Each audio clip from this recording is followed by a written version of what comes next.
ఎందుకు ఈ రోజు ఇక్కడ ప్రెస్ కాన్ఫరెన్స్ ఏర్పాటు చేశారు? మీడియా మిత్రులకు ఫస్ట్ ఆఫ్ ఆల్ నమస్తే. ఇది ఏంది అని అంటే ఖైరతాబాద్లో గత ప్రభుత్వం కేసీఆర్ గారి పాలనలో 2014లో గెలిచిన మన రామచంద్రారావు గారు రామచంద్ర రెడ్డి ఎవరైతే బీజేపీ అభ్యర్థి ఉన్నాడో ఆయన ఎమ్మెల్యేగా ఉన్నప్పుడు ఇక్కడ ఈడికెళ్ళి ఆడి వరకు గుడిసెలు ఉండే.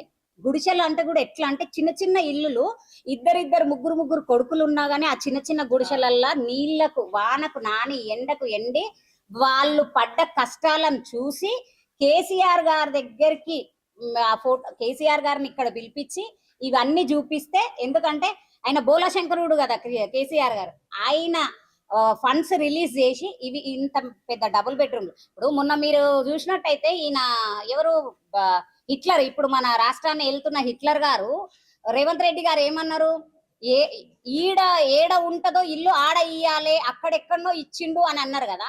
మిల్కెత్తనియా అని మాట్లాడుతారు. అయ్యా రేవంత్ రెడ్డి, నువ్వు మొలకెత్తనీయుడు కాదు, మొలకెత్తింది ఇది ఇంత పెద్ద ఆనవాళ్ళు కేసీఆర్ గారు నిర్మించిన ఇల్లులు. ఆయన ఉన్నప్పుడు అర్హులకే ఇచ్చిండ్రు.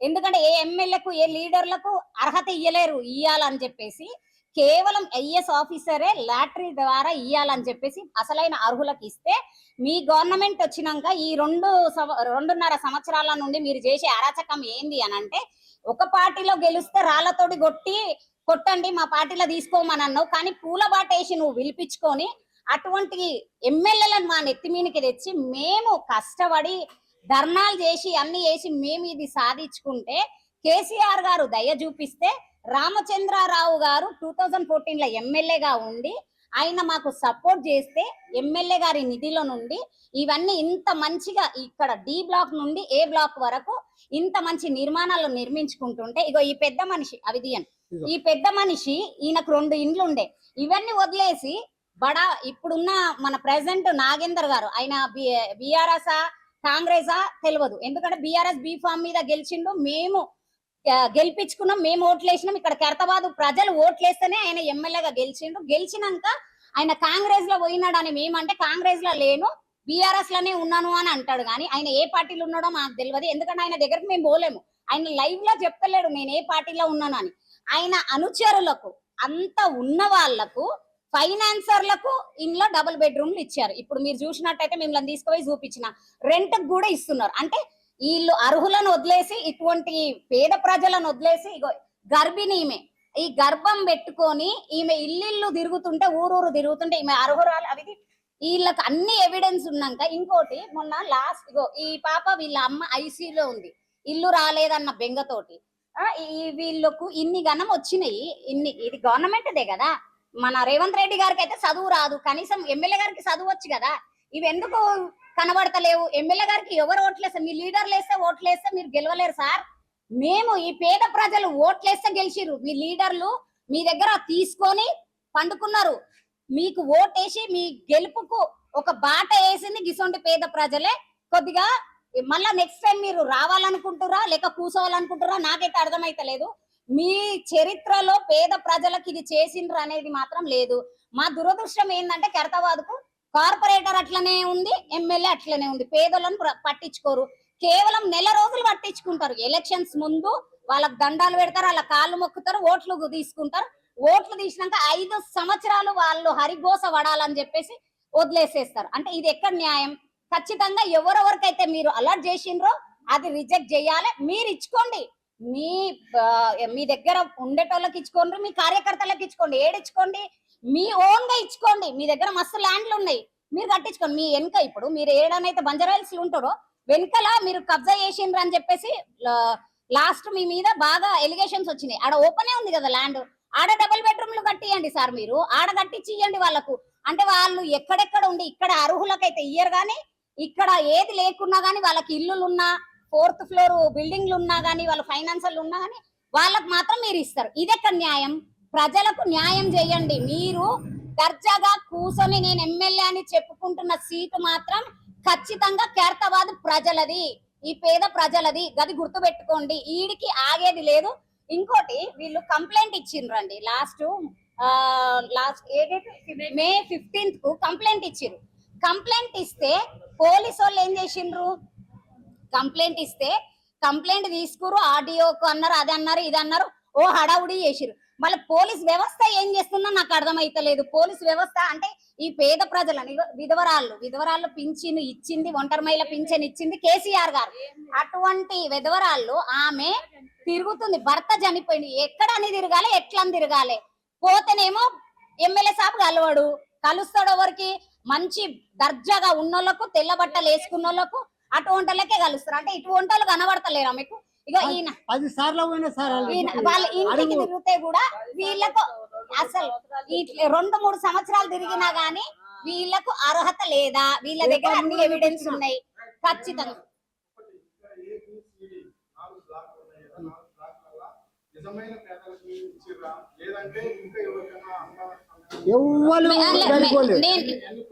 అయితే 210 ఫ్లాట్లు ఉన్నాయండి టోటల్. యాక్చువల్లీ అది ఏ బ్లాక్ నుండి సి బ్లాక్ వరకు 4, బి బ్లాక్ లో 2 బ్లాక్లు ఉన్నాయి, ఏబి ఉంటది అవి. అయితే ఇది పాపం కృష్ణ అని ఇక్కడ ఉండే అబ్బాయి, ఈడ మేము బాబు జగజీవన్ రామ్ ది, అంబేద్కర్ ది స్టాచ్యూ పెడితే ధర్నాలు చేస్తే, ఇగో వీళ్ళందరూ ఉన్నారు, మేమందరం ధర్నాలు చేస్తే అది తీపిచ్చి, లేదురా ఇక్కడ మీకు కట్టిస్తాము అది ఇది అని చెప్పేసి అప్పుడు కళ్ళబొల్లి కబర్లు చెప్పి, ఇగో ఇదంతా ఇగో ఇసొంటి వాళ్ళకి, ఎక్స్ట్రా ఉన్న వాళ్ళకి అని చెప్పేసి, మేము ఈ అర్హులకే ఉండాలని చెప్పేసి ఇది నిర్మించినాక అంత బడబాబులు వచ్చిండ్రు.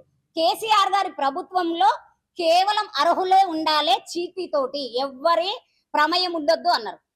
మన కార్పొరేటర్, మాజీ కార్పొరేటర్ విజయరెడ్డి కూడా ఆమె ఇష్టమైన వాళ్ళకి ఇచ్చుకుంది. ఇప్పుడు ఏమన్నా చిన్న ఇష్యూ అయితే వస్తుంది, ఆమె ఇవాళ ఇన్ని రోజులైనా వీళ్ళు ఇంత బాధపడుతున్నా ఎందుకు వస్తలేదు? నేను మాట్లాడితే నేను మా నాన్న ఆశయాలు నిలబెట్టడానికి, మా నాన్న ఆశయాలు ముందుకు తీసుకెళ్ళడానికి అని అన్నారు కదండి, మళ్ళీ ఎక్కడ పోయినాయి? ఆయన పి జనార్దన్ రెడ్డి గారు ఏ పేదవాళ్ళ నోర్లు కొట్టలేరు, ఏ పేదవాళ్ళ భూములు గుంజుకోలేడు. మళ్ళీ అటువంటి మహనీయుని కడుపులో పుట్టారు కదా మీరు. మీకు పదవి ముఖ్యమా, ప్రజలు ముఖ్యమా? అది తెలుసుకోండి. మీ నాన్నగారు ఆశలు ముందుకు పోవాలంటే ఖచ్చితంగా వీళ్ళ సైడ్ లో మీరు నిలబడి పోరాడాలి. ఎందుకంటే కార్పొరేటరే గాని, ఎమ్మెల్యే గాని, ఏ పదవులు ఎవరు అధికారంలో ఉంటే అక్కడ పోయి వాళ్ళ పదవులు తెచ్చుకుంటారు కానీ ఇంకా ప్రజలకు ఏం చేస్తలేరు. ఖైరతాబాద్ ప్రజలు ముందట్లాగా లేరు. ఏదో భయపడిస్తే, ధమ్కిలు ఇస్తే భయపడడానికి అప్పటిలాగా లేదు. ఇది 2000 కాదు, ఇది 2026. ఖచ్చితంగా దీని మీద పోరాడతాం. ఏడు దాకా అంటే ఆడ దాకా పోతాం, కావాల్సి వస్తే ధర్నా కూడా చేస్తాం. చెప్పండి. ధర్నా చేస్తాం సార్, ధర్నా కంపల్సరీ చేస్తాం, ఎన్ని రోజులైనా చేస్తాం. ఎక్కడ ఉందో అక్కడ ఇల్లు చూసుకొని పోతాం కదా. వాళ్ళు ఇప్పుడు చిన్న చిన్న పిల్లలను తీసుకొని వెళ్ళిపోయినాం కిరాయిలకు అని చెప్పి, కిరాయిలలో బతుకుతున్నాం మేము. మా ఇల్లు గులగొట్టిన తర్వాత వెళ్ళిపోమంటే వెళ్ళిపోయి, మాకు అప్పటి ఇల్లు రాదు. ఇప్పుడు మా ఇల్లు మీరు వేరే వాళ్ళకి ఎట్లా ఇస్తారు? నీ మోచేతులు నీళ్ళు తాగడానికి నువ్వు ఎట్లా ఇస్తావు ఇల్లు? ఈడ వాడి ఇల్లు లేదు, వాడు ఈడ పుట్టినోడు కాదు, ఈడ పెరిగినోడు కాదు, వాడు ఎక్కడి నుండో తీసుకొచ్చి ఇల్లు నువ్వు ఎట్లా ఇస్తావు? మా ఇల్లు వానికి ఎట్లా ఇస్తావు? సరే నీకు అంత శ్రద్ధ ఉంటే వాళ్ళ మీద, నీ దగ్గర పని చేస్తారు కదా, నీకు అంత శ్రద్ధ ఉంటే నువ్వు ఒక జాగా తీసుకొని వాళ్ళకి ఇల్లు కట్టి నువ్వు ఇయ్యనుంటివి. గరీబ్ వాళ్ళ ఇంటి ఎట్లా వంచావు నువ్వు? నువ్వు గరీబ్ వాళ్ళ ఇంటి నువ్వు ఎట్లా వంచావు? ఏ అధికారితో వంచావు నువ్వు ఇల్లు వాళ్ళకు? మా ఇల్లు తీసుకొని వేరే వాళ్ళకి ఎట్లా ఇస్తావు నువ్వు? మేము పుట్టిపోయిన ఇల్లు 1 2 150 గజాల జాగా మాది. మేము పుట్టిపోయిన ఇల్లు 150 గజాల జాగా మాది. మా ఇల్లు తీసుకొని వేరే వాళ్ళని తెచ్చి పెట్టినావు. నీ దగ్గర నీ మోచేతి నీళ్ళు తాగటానికి పెట్టినావు. నువ్వు పెట్టినావేమో, నీ దగ్గర పని చేస్తా నువ్వు ఇచ్చినావు. నువ్వు వేరే వాళ్ళు ఏనుంటివి? నీ పైసా ఖర్చు పెట్టుకొని నువ్వు వేరే వాళ్ళ జాగా కొని ఇల్లు కట్టి నువ్వు ఇయ్యనుంటాను వానికి. నువ్వు మా ఇల్లు నువ్వు ఎట్లా ఇస్తావు? సరే ఇస్తా ఇచ్చుకున్నావు. మా గరీబాలు ఎన్ని ఇల్లునే వాళ్ళకి అన్ని వంచి మిగతా నువ్వు వంచుకొని ఉంటాయి. నువ్వు నీకేం వద్దన పోతుంటాయి కదా. మేము కిరాయిలో బతుకుతుంటే మా ఇంట్లో గొలగొట్టి మా ఇంట్లో తీసుకొని నువ్వు వేరే ఎట్లా ఇస్తావు? నువ్వు ఏ అధికారంతో నువ్వు ఇచ్చినావు నువ్వు మా ఇల్లు వానికి? నువ్వు అందుకే లీడర్ అయినావు. నువ్వు ఇక్కడ అందుకే మాతో ఓట్లు వేయించుకొని మాకు లీడర్ అయ్యి మాకు ఎన్ని పోటీ పడడానికి లీడర్ అయినావు. నువ్వు మా బతుకుల మీద కొట్టడానికి లీడర్ అయినావు. నువ్వు మాకు ఏ రకంగా అయినా నువ్వు, ఏ రకంగా నువ్వు మనిషి? నువ్వు అసలు నువ్వు మనిషివేనా? నీకు అసలు నీకు అలా నువ్వు అన్నం తింటున్నావా? నువ్వు ఏం తింటున్నావు? నువ్వు అసలు అన్నం తింటున్నావు, గడ్డి తింటున్నావు. నువ్వు మా నోర్లు కొట్టి మా కడుపులో కొట్టి నువ్వు వేరే వాళ్ళకి ఇవ్వడానికి నువ్వు ఏ అధికారం కలిసావు? నువ్వు మేము కలిసామండి. మేము కలిసే వాళ్ళకు మాట్లాడుకున్న తర్వాత కలిసి ఫోన్ పట్టించుకోలేడు. ఆడి ఆఫీస్ పోయినా కూడా అక్కడ పట్టించుకుంటారు. కలెక్టర్ ఆఫీస్ పోన్నారు, కలెక్టర్ ఆఫీస్ నుంచి మళ్ళీ ఎంఆర్ ఆఫీస్ పోన్నారు. ఎంఆర్ ఆఫీస్ కూడా తిరిగినాం. అక్కడ నుండి మీకు ఇక్కడ రావద్దమ్మా, అయిపోయినాయి, మేము బంద్ చేసినాం, అయిపోయినాయి, మాకు సంబంధం లేదు ఎంఆర్ ఆఫీస్ లో. నాకు సంబంధం లేదు, మా దగ్గర రావద్దు. మొన్న 10 ఇళ్ళు అలవాడు అంట, మరి ఎవరికి అలవాడు చేశారు? ఎవరికి అలవాడు చేశారు? 10 ఇళ్ళు చేశారు, ఎవరికి అలవాడు చేశారు?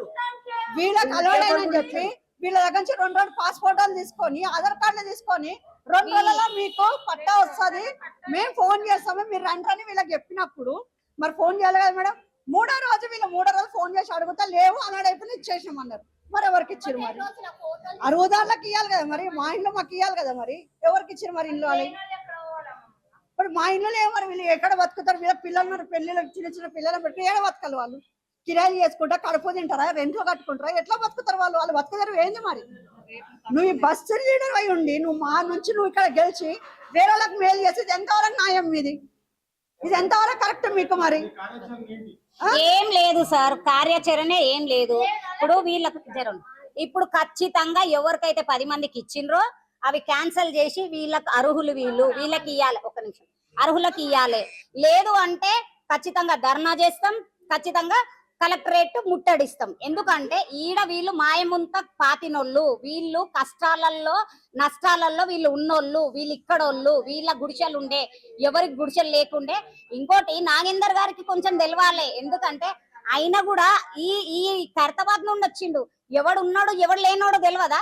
ఇప్పుడు ఆయన 10 మందికి ఇచ్చినాడు, 10 మందిలా ఎవరికి ఇల్లు లేదు, నీడ లేదు. అందరికి ఇల్లులు ఉన్నాయి, అందరికి బిల్డింగ్లు ఉన్నాయి, అందరికి స్లాబ్లు ఇల్లు ఉంది. కిరాయి ఇళ్లలో బతుకుతున్నారు వీళ్ళు. ఇసొంటి పేద ప్రజలని ఇసొంటి ఏజెడ్ పర్సన్లని బాధ పెడితే వచ్చేది శాపం గాని మంచి కాదు. గుర్తుంచుకోండి, పేదల ఉసురు మంచిది కాదు, మీ గవర్నమెంట్ కాదు, మీకు మంచిది కాదు. ఖబర్దార్, ఖచ్చితంగా ఇవి ఏవైతే 10 ఉన్నాయో ఆ 10 క్యాన్సిల్ చేసి ఈ పేద ప్రజలకు ఇవ్వాలి. ఇచ్చే వరకు మాత్రం ఆగేది లేదు. ఖచ్చితంగా కొట్లాడతాం. మాకు ఏందో ఇస్తా అంటే మాత్రం వద్దు. మాకు ఇదే బిల్డింగ్ లా ఎవరికెవరికైతే ఉన్నాయో, ఎవరైతే తాళాలు వేసుకురో ఖచ్చితంగా ఇవాళ వీళ్ళందరూ తాళాలు వేసుకుంటారు. ఆ తాళాల మీద ఎవరన్నా తీస్తే ఖచ్చితంగా ఇగో ఐసీయూలో ఒక పేషెంట్ వాళ్ళకి ఇచ్చిండ్రన్న ఒక మనోవేదన తోటి ఐసీయూలో పడ్డది. అంటే ఇట్లా ఈ రకంగా ఒక నిండు ప్రాణం పోతే ఎవరు బాధ్యత? ఎమ్మెల్యే గారిదా, మన సీఎం గారిదా, ఎవరిది? అంటే ఇట్లా మనుషులని పీక్క తినుకుంటా మళ్ళా మీరు 5 సంవత్సరాల తర్వాత వచ్చి ఓట్ల కోసం దండం పెడతారు, నవ్వుతారు, మెడల మీద చేయేస్తారు. అమ్మా నేను లేనా అమ్మా, మీ మధ్యలో పుట్టినోడిని, మీ మధ్యలో పెరిగినోడిని. మన మధ్యలో పెరిగినోడు మధ్యలో పుట్టినోళ్ళకి మీకు తెలియదా సార్ వీళ్ళ పడే బాధలు, వీళ్ళు కట్టే కిరాయిలు? మీకు ఉన్న వాళ్ళకి చూడకండి, వాళ్ళకి ఇయ్యండి, మాకేం బాధ లేదు. మీరు వేరే దగ్గర ఇచ్చుకోండి. ఇది మాత్రం ఖైరతాబాద్ డి బ్లాక్ మాత్రం ఎవరైతే అర్హులు ఉన్నారో ఆ అర్హులకే మాత్రం ఇయ్యాలి. కాదని మీరు వాళ్ళకు ఉంటే ఖచ్చితంగా పెద్ద ఈడ ఒక ఉద్యమమే స్టార్ట్ అవుతుంది ఖైరతాబాద్ లో. ఎక్కడ తిరగాలి? మండల ఆఫీస్ కి తిరుగుతా ఉన్నాం, అక్కడ ఇక్కడ తిరుగుతా ఉన్నాం. ఇంత కిరాయిలు కట్టుకుని హ్యాండిక్యాప్ దాన్ని ఎట్లా బతకాలి సార్? ఆ ఉన్న గుడిసె ఉంటే అట్లనన్నా బతుకుతుండే కదా. మాకు ఇల్లు గులగొట్టి ఇప్పుడు 7,000 వేలు కట్టుకుంటున్నాం. ఇక్కడ పొట్ట చూసుకోవాలన్నా, ఇల్లు కిరాయి కట్టుకోవాలన్నా, మాకు న్యాయం జరగాలి. ఈ ఇల్లు కట్టినందుకు మాకు ఇట్లా అయిపోయింది. అట్లనే ఉండుంటే మేము బతుకుతుండేనో వస్తుండేనో ఆ ఇంట్లో. ఈ కిరాయిలు ఉండకపోతుండే కదా. గవర్నమెంట్ ఏం న్యాయం చేస్తుంది సార్? ఓట్లు వేయమని వస్తారు, ఓట్లు వేయించుకుంటారు. ఇదేనా న్యాయం? మీకు ఎంత ఉండే? 30 గజాలు ఉండే. 30 గజాలు చిన్న గుడిసెలు ఉన్నాయి. అన్ని ఇక్కడ గుడిసెలు ఉండే కదా. అయినా ఇక్కడ తీసే ఇక్కడ వాళ్ళని పంపించేద్దాం అంటే మేము వెళ్ళలేము. ఇప్పుడు మాకు సొంత ఇల్లు ఇక్కడ వచ్చినాక మేము అక్కడిక్కడ పోం. మేము ఎందుకు పోతాం? ఇక్కడ మాకు ఇయ్యరా అంటున్నారు. ఎందుకు? టిఆర్ఎస్ లో ఉన్నప్పుడు ఏమైందంటే కొంతమందికి లాటరీ ద్వారా ఫస్ట్ లిస్ట్ లో వచ్చినాయి. అవి కేటీఆర్ గారు వచ్చి ఇనాగ్రేషన్ చేసి ఇచ్చిండు. ఇంకా తర్వాత ఏం చెప్పారంటే ఎవరెవరైతే అర్హులు ఉన్నారో, ఎందుకంటే కార్పొరేటర్ అప్పటికే వాళ్ళకి ఇచ్చుకుంది. అప్పుడు ఇంకా నాగేందర్ గారు ఇయ్యలేకుండే వాళ్ళకు, ఎందుకంటే ఫస్ట్ కదా. అయితే సెకండ్ లిస్ట్ లో ఎవరైతే మెయిన్ అర్హులు ఉన్నారో వాళ్ళకి ఖచ్చితంగా ఇయ్యాలని చెప్పేసి కేటీఆర్ గారు గట్టిగా చెప్పంగానే సరే అని చెప్పేసి అన్నారు. సెకండ్ లిస్ట్ వచ్చే వరకు మనకు గవర్నమెంట్ పోయింది. ఇక మనకు ఏళ్తున్న